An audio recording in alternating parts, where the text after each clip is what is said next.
Peritoneal Dialysis. In the last chapter, we learn about the symptoms of kidney disease and the treatment options. In this chapter, we are going to learn about peritoneal dialysis, or PD. PD is a process which involves purification of the blood through the peritoneum by filling solution into the patient's abdomen via a silicone rubber tubing known as a Tenkoff catheter. Once the solution is in the body, the empty bag is removed. The peritoneum is working like an artificial kidney, allowing waste products and extra fluid to pass from the blood into the solution. The excess fluid is removed by the sucking effect of the glucose in the PD solution. At the end of the dwell, the PD fluid is drained out into an empty bag. Fresh PD solution will then be run into the patient's abdomen. The process of emptying and filling is called an exchange that usually takes about 30 to 40 minutes to complete. Yes, PD can be done either manually or automatically using an automated cycler machine or APD. In case of CAPD, the exchange may be done 3 to 4 times during the day and once before going to sleep. There are 3 steps. 1. Drain. Drain the dirty solution out of the belly. 2. Fill. Fill fresh solution in. And 3. Dwell. Allow the solution to stay in the abdomen. Exchange times can vary somewhat to fit your schedule. If APD is used, a machine will perform all 3 steps mentioned. APD provides more lifestyle flexibility. For an ESRD patient who chooses PD, first of all, your doctor will have to implant a Tenkoff catheter into the peritoneal cavity. Before implantation, the patients have to take care of their hygiene. Get some good rest, eat a soft diet, take a shower by thoroughly cleaning their abdomen, as well as passing urine and a stool. Before the operation, they are also required to sign a consent form and to stop using any anticoagulants and antiplatelet medications. For patients with hernias, please inform your surgeon so that it could be corrected at the same time. When the catheter is implanted, the end of the catheter will emerge from the abdomen so that a PD bag can be connected. Following implantation, the catheter must be undisturbed for a few days to 2 weeks to prevent any fluid leaks. This period is called break-in. And these first few weeks are very important. Patients awaiting dialysis have to reduce the amount of meat consumed. They must also restrict intake of fruits and vegetables that are high in potassium, such as durian, banana, longan, sugar apple, jackfruit, dried fruit, juices, leafy greens, any vegetable with a strong odor, and carrots. Patients must restrict water and abstain from drinks that are high in phosphate. Avoid salty food, chili paste, dipping sauces, preserved foods, and food containing MSG. In addition, the patient must keep the dressing dry and not remove the dressing. Wound cleaning during this period should be performed by a doctor or nurse. A face mask covering the mouth and nose as well as sterile gloves should be worn. Do not pull or twist the catheter as it may cause wound infection. Furthermore, patients should avoid heavy lifting, hard coughing or sneezing, squatting, lying on the stomach, and ensure the bowels are emptied daily. You should support your tummy while coughing or sneezing to reduce the pressure on the wound. During this period, a nurse will teach you how to exchange a PD bag, general exit site care, and other tips as needed. At the end of the break-in period, when the wound is healed, patients can continue with their normal daily activities while carrying the solution inside their abdomen. They need to take special care while on PD. Any signs of infection should be reported to the CAPD nurses. Avoid tugging or putting tension on the catheter. Move the catheter only as needed. Dressings should be done at least once daily under strict aseptic conditions. Germs and bacteria are found on almost everything. They can multiply rapidly in warm, moist, sugary areas.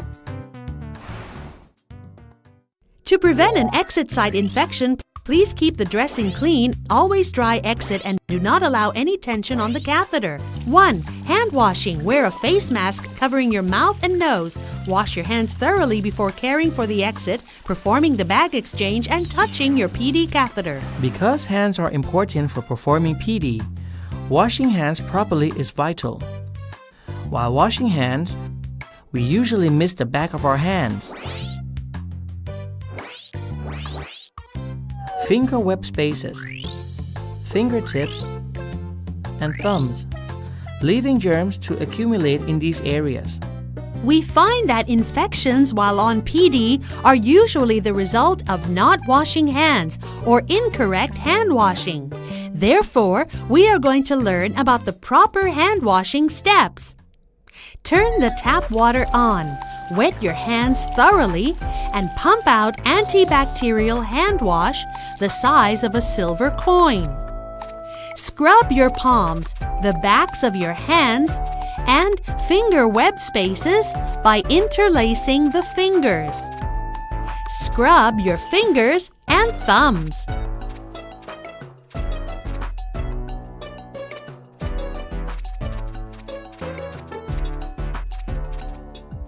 Scrub the tips of your fingernails. Scrub your wrists.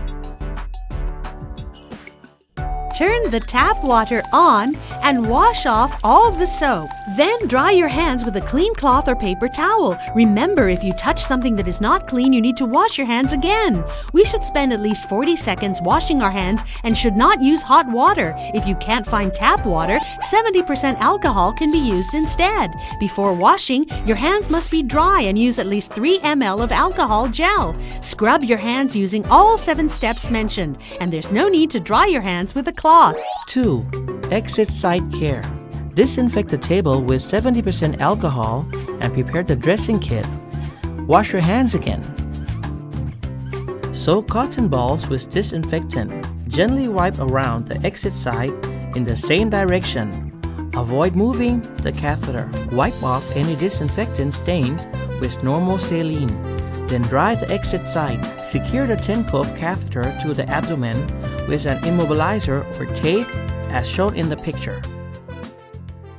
And 3. The PD exchange. Before performing bag exchange, we should be aware of the following: strength of the bag, type and integrity of the carton, bag volume, expiry date, leaks or fluid accumulation inside the outer sleeve, any tears in the packaging or tubing system, appearance and precipitation within the fluid.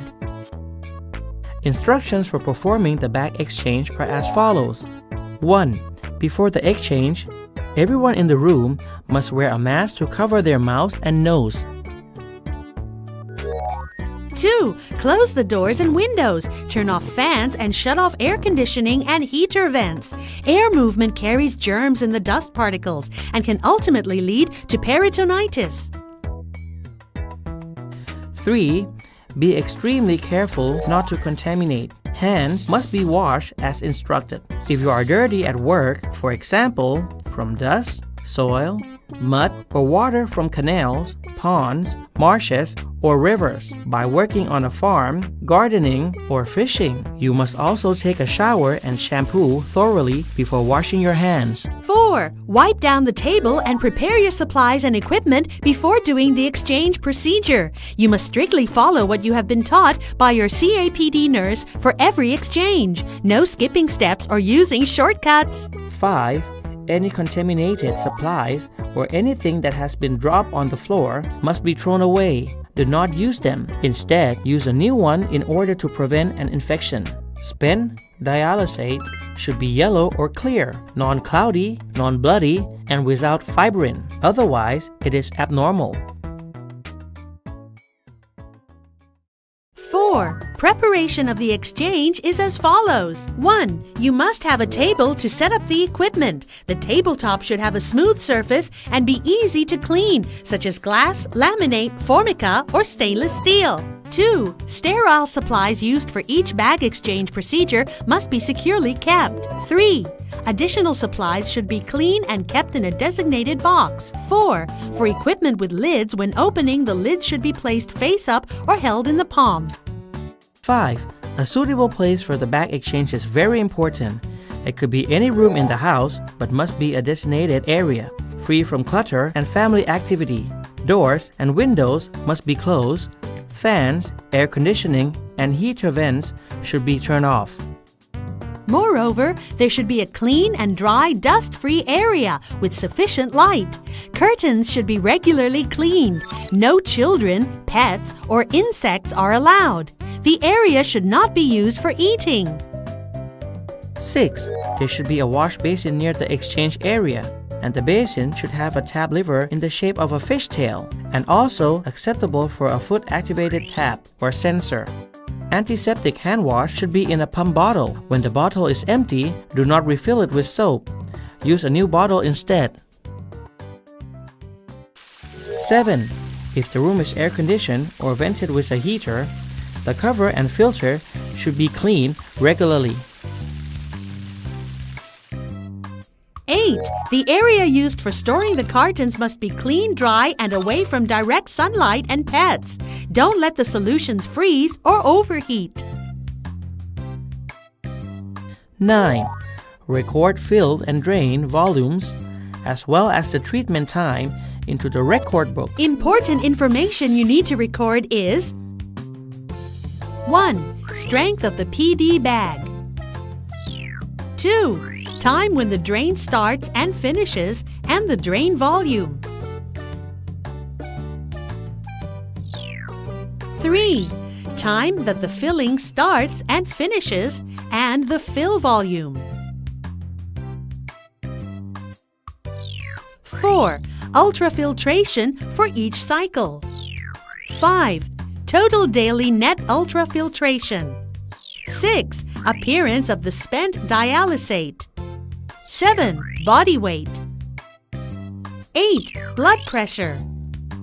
9. Test result of blood glucose from a finger prick method. 10. Notes of any problems, swelling, fatigue, chest tightness, or any other abnormalities. 10. Avoid any activities that increases pressure in the peritoneal cavity, such as straining. Ensure that your bowels are empty every day. 11. Regularly measure your blood pressure and observe for any signs of fluid overload, such as swollen ankles, feet, or legs, as well as shortness of breath. 12. Weigh yourself at the same time with the same scale every day, so that you're aware of your body fluid balance. Normally, your weight should not increase more than 0.5 kilos in a day. If it increased more than this, it means you may have a fluid overload. 13. Take your medications regularly. Do not increase or reduce the dose without consulting your doctor. You should also remember the names, strengths, and doses of the medications taken each day. Diet can be managed as follows. 1. You should eat enough food to meet your needs and to replace any nutrients lost with the PD fluid. 2. Have food from all 5 categories. Add egg whites and reduce the amount of dessert. 3. Avoid foods high in phosphates and cholesterol. 4. Refrain from salty, canned, processed, or preserved food and instant noodles. Reduce seasoning the food, including seasoning powders, fish sauce, soy sauce, salted soybeans, MSG, chili, and dipping sauces. 5. Restrict the amount of water consumed. For more details about diet, please see Chapter 5. 15. Do not carry anything weighing more than 6 kilograms. 16. You can do light exercises such as walking, tai chi, jogging, aerobic dancing, or cycling. 17. Sleep 8 to 10 hours each day. Avoid sleeping on the same side as your exit site, as it may pull or increase tension on the catheter. 18. Do not wear tops and bottoms that are too tight, including belts with big buckles, because they will put pressure on the exit site. Make sure the catheter and exit site are clean. Never put anything on your exit site, including lotion, powder, or Vaseline. Beware of wet dressing and do not take a bath. 19. Patients should wash their bodies properly to prevent exit site infection and peritonitis. Proper body washing procedures are as follows. 1. The bathroom should be bright, clean, and non-slip, and the floor should be dry. Water used for a shower should be tap water or chlorinated water. Do not use water from a water barrel. 2. Do not stay in the shower for too long. Never have a bath. You should clean your body part by part. 3. The best way to wash your body is to take a shower, but do not spray water directly onto the wound. Do not remove the dressing while taking a shower. If possible, you should have a waterproof plastic sheet on top of the gauze. 4. Do not wash your body when the exit site is inflamed, infected, or if it bleeds. 5. Clean the exit site as instructed immediately after having your shower. Do not dry the exit site with a towel. 20. If you want to swim, you can only swim in a private swimming pool that is treated with chlorine or in the sea. Do not swim in rivers, canals, marshes, ponds, or dams. Before swimming, you must fill all tubing into a waterproof plastic bag. Then tighten the bag with a rubber band. Attach a plastic bag containing the tubing onto the abdomen. Then, put a clean plastic sheet or colostomy bag over the dressing and the plastic bag. You can then put on a swimsuit that goes up to your neck. The swimsuit needs to cover the plastic sheet or colostomy bag. This will prevent the plastic sheet from falling off while swimming. You should not swim for too long. Do not swim while the exit site is inflamed, infected, or if it bleeds. After swimming, you should clean the exit site immediately as instructed. You must thoroughly dry the exit site and catheter. Do not use a towel to dry it. 21. You should drain the PD fluid before having sex, and you should be gentle. Beware of pulling or tugging the catheter. And every time you have an appointment for a clinic visit, you should bring your PD record book with you.